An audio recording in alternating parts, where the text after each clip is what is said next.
അതെന്നും എന്റെ ജീവിതത്തിൽ നഷ്ടപ്പെട്ടു കഴിഞ്ഞിരുന്നു. ഒരിക്കൽ പോലും സ്നേഹത്തോടെ ആ സ്ത്രീ എന്നോട് പെരുമാറിയിട്ടില്ല. അവരെ സംബന്ധിച്ചിടത്തോളം ഞാൻ ആ വീട്ടിൽ ഒരു അധികപ്പറ്റായിരുന്നു. വീട്ടിൽ നിന്നും ഇറങ്ങിപ്പോയാൽ അവർ തിരിച്ചു വരുന്നത് രാത്രി എപ്പോഴെങ്കിലും ആയിരിക്കും. ഒറ്റപ്പെട്ട പകലുകളിൽ എനിക്ക് ഏക ആശ്വാസം മഞ്ജുവിന്റെ വീടായിരുന്നു. നഷ്ടപ്പെട്ടു പോയ സ്നേഹവും വാത്സല്യവും എനിക്ക് അവിടെ നിന്നും കിട്ടി. അല്ലെങ്കിലും മമ്മിയും ഡാഡി ഇങ്ങനെയോ ഒന്നിനും സമ്മതിക്കില്ല. ആന്റി, മഞ്ജു വാക്ക് കൊടുത്തു പോയതല്ലേ. ഒരു ആഡ് ഫിലിമിൽ അഭിനയിച്ചു എന്ന് വെച്ച് ആർക്കും ഒന്നും സംഭവിക്കാൻ പോകുന്നില്ല.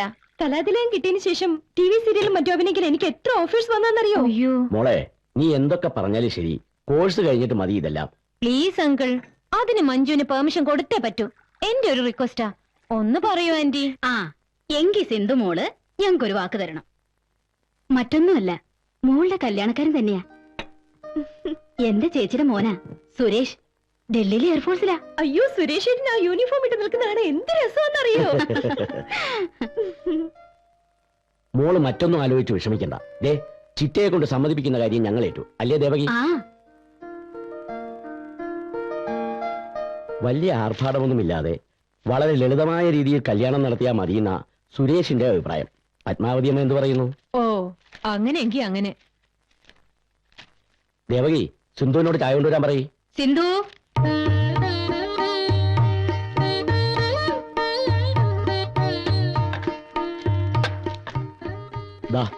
നിങ്ങൾക്ക് എന്തെങ്കിലും സംസാരിക്കണമെങ്കിൽ ആകാം. അത് ഞങ്ങൾ ഡൽഹി പോകുന്ന വഴിക്ക് സംസാരിച്ചോളാം. അല്ലേ സിന്ധു? അപ്പൊ എല്ലാം നമ്മൾ പറഞ്ഞ പോലെ തന്നെ അല്ലേ? വരുന്ന മാസം 10-ാം തീയതി കല്യാണം. അത് ഇവിടെ വെച്ച് നടത്തണമെന്ന് ഇപ്പൊ തന്നെ അങ്ങ് തീരുമാനിക്കാം. എന്താ പത്മാവതി? ഇത്രയൊക്കെ തീരുമാനിച്ച സ്ഥിതിക്ക് ഇത് നിങ്ങളൊക്കെ അങ്ങ് തീരുമാനിച്ചാ മതി. എല്ലാ പ്രതീക്ഷകളും അസ്തമിക്കുകയായിരുന്നു. അച്ഛനും അമ്മയും ഉണ്ടായിരുന്നെങ്കിൽ എന്നാശിച്ചു പോയ നിമിഷം. കുട്ടി പോയി ഡ്രസ് ചേഞ്ച് ചെയ്ത് വരും. ഞാൻ പോയി ഡ്രസ് മാറ്റിട്ട് ഞങ്ങളും വരാം. ശരി.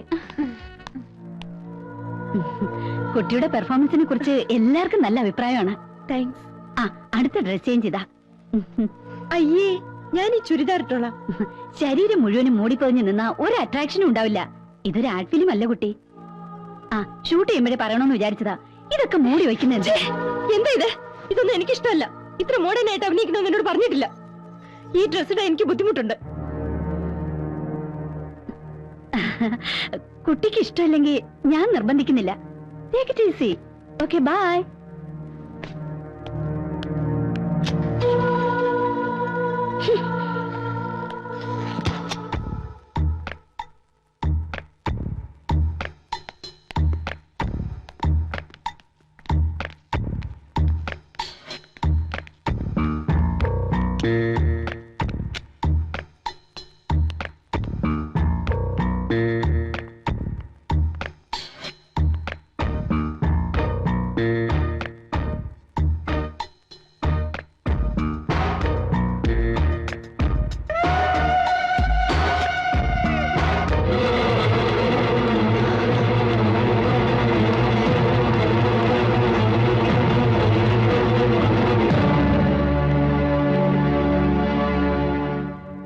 ഫിലിമിന്റെ പേരിൽ അവിടെ വേറെന്തൊക്കെ വൃത്തികേടുകളാണ് നടക്കുന്നത്.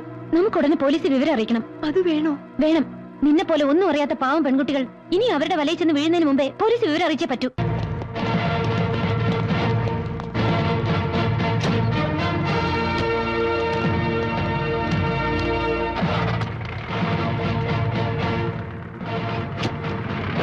ആ ഒരു സംഭവം എന്റെ ജീവിതത്തിൽ ഇത്രയും വലിയൊരു ആഘാതം സൃഷ്ടിക്കുമെന്ന് ഞാൻ ഒരിക്കലും പ്രതീക്ഷിച്ചില്ല. ഞാൻ ഇവിടെ ഉണ്ടായിരുന്നു, ഇങ്ങനെയൊന്നും സംഭവിക്കില്ലായിരുന്നു. ആ സമയത്ത് തിരുവനന്തപുരത്തെ കെട്ടിയെടുക്കണമെന്ന് പറഞ്ഞ് DIGയുടെ ഫോൺ. ഇത്രയൊക്കെ ആളുകൾ ഉണ്ടായിട്ട് എന്ത് പ്രയോജനം? നാറാവുന്നിടത്തോളം നാറിയില്ലേ ഞാൻ. സ്റ്റേഷനിലെത്തും മുമ്പേ ജാമ്യവുമായി ആളുണ്ടായിരുന്നില്ലേ അവിടെ? കേസ് പോലും ചാർജ് ചെയ്യാതെ പുഷ്പം പോലെ ഇറങ്ങി പോന്നില്ലേ ദേവയാനി? ആ സിന്ധു എന്ന പെൺകുട്ടി നേരിട്ട് വന്ന് റിട്ടേൺ കംപ്ലൈന്റ് കൊടുത്ത സ്ഥിതിക്ക് SIക്ക് നടപടി എടുക്കാതിരിക്കാൻ പറ്റുമോ? അതും പുതുതായി ചാർജ് എടുത്ത ഒരാൾക്ക്. എന്നെ അപമാനിച്ചവളെ ഞാൻ വെറുതെ വിടില്ല. ഈ വരുന്ന 27-ാം തീയതി അവളുടെ വിവാഹമാണ്. ആ വിവാഹം നടക്കാൻ പാടില്ല. ഞാൻ അനുഭവിച്ച വേദന, അപമാനം അതവൾ ജീവിതകാലം മുഴുവൻ അനുഭവിക്കണം. സംഭവമല്ല ഒതുക്കിയ സ്ഥിതിക്ക് ഈ ഒരു വാശിയുടെ ആവശ്യമുണ്ടോ? ഉണ്ട്. അല്ലെങ്കിൽ ഈ ദേവയാനി ജീവിച്ചിരുന്നിട്ട് കാര്യമില്ല. സിന്ധു, അവളെ ഞാൻ കുത്തുവാള എടുപ്പിക്കും. ഇതെന്റെ ശപഥമാണ്. പാഞ്ചാലി ശപഥം എന്നൊക്കെ പറയുന്ന പോലെ ദേവയാനി ശപഥം അല്ലേ? അതെ, ഈ ശപഥം നിറവേറ്റാൻ സേതു സാർ എന്നെ സഹായിച്ചേ പറ്റൂ. ദേവയാനി ഇമോഷണൽ ആവണ്ട. അപ്പോൾ നേരെ ദേവയാനിക്ക് എന്താ വേണ്ടെന്ന് വെച്ചാ ചെയ്തു കൊടുത്തേക്ക്. ശരി.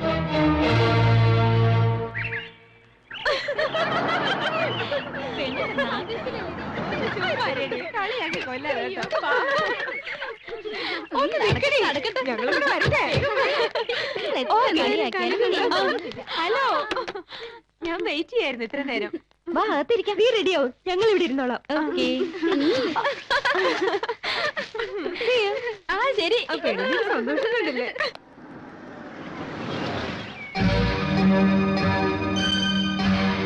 മാഡം, ഒരു ഫോണുണ്ട്. 1 minute.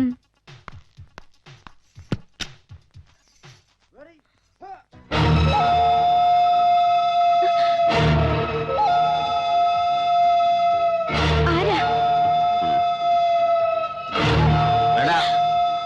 അത് പുറത്തുനിന്ന് അടച്ചു.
ഹലോ, മിസ്റ്റർ സുരേഷ് അല്ലേ? അതെ.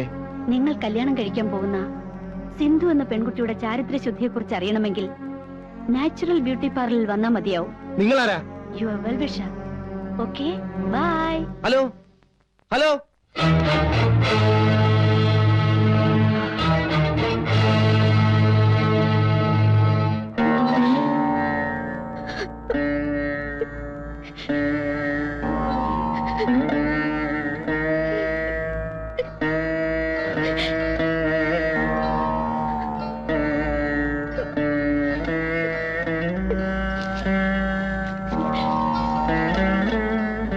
ഇതാ 500 രൂപ. സാധാരണ ഞാൻ 100 രൂപ കൊടുക്കാറുള്ളൂ. ആ, നീ വലിയ വീട്ടിലെ പെണ്ണല്ലേ?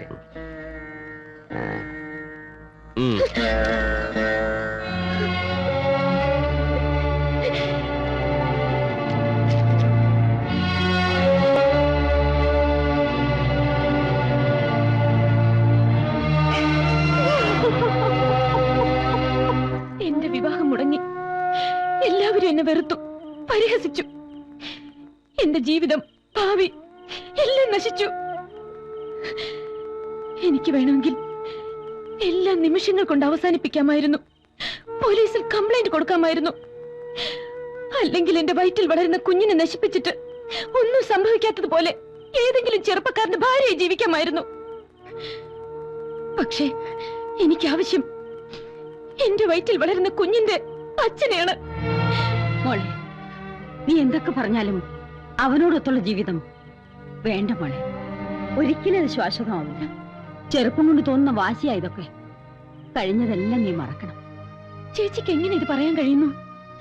20 വർഷം മുമ്പ് ഒരു വാക്ക് പോലും പറയാതെ ഇറങ്ങിപ്പോയ ചേച്ചിയുടെ ഭർത്താവ് ഇന്ന് വരും നാളെ വരും എന്ന പ്രതീക്ഷയിലല്ലേ ചേച്ചി കാത്തിരിക്കുന്നത്?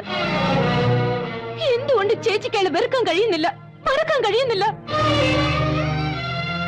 എല്ലാം അറിഞ്ഞുകൊണ്ട് തന്നെയാ ഞാൻ വന്നത്. എത്ര തെമ്മാടിയായാലും കൊള്ളരുതാത്തവനായാലും എന്റെ വയറ്റിൽ വളരുന്ന കുഞ്ഞിന്റെ അച്ഛൻ അയാളാണ്. അത് ഞാൻ തെളിയിക്കും.